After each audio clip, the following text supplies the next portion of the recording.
आणि सुधीर मुनगंटीवारांच्या वक्तव्यानंतर आता बातमी आहे मुख्यमंत्री देवेंद्र फडणवीस यांच्या वक्तव्याची। खरं तर मुख्यमंत्री देवेंद्र फडणवीस हे मुळात शांत स्वभावाचे मानले जातात।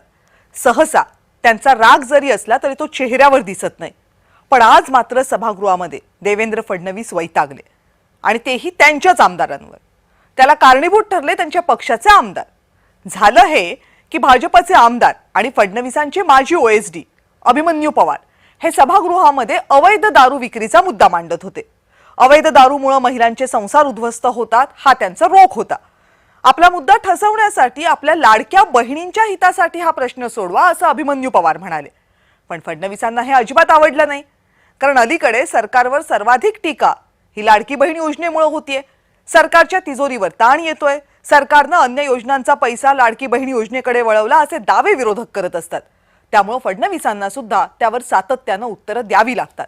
बहुधा यामुळेच की काय आपल्या पक्षाच्या आमदारांना सुद्धा तोच संदर्भ दिला म्हणून फडणवीस वैतागले आणि अभिमन्यू पवारांना भर सभागृहात फडणवीसांनी तंबी दिली।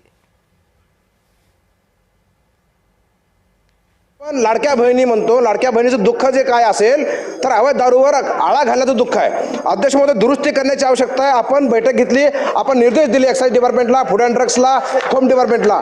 आपण अध्यक्षांनी निर्देश देऊन सुद्धा काय होत नसेल अध्यक्ष महोदय, तर हे चिंतेचा विषय आहे अध्यक्ष महोदय। पुन्हा सदस्यांना सांगतो, प्रत्येक गोष्टीत लाडकी बहीण आणू नका, लाडक्या बहिणीच्या विरोधात जाऊ नका, घरी बसावं लागेल। प्रत्येक गोष्टीत लाडकी बहीण लाडक्या बहिणींचे पैसे चालूच राहतील, ती योजना सुरूच राहील। त्या योजनेला दुसऱ्या योजनेशी कंपेअर करता येत नाही।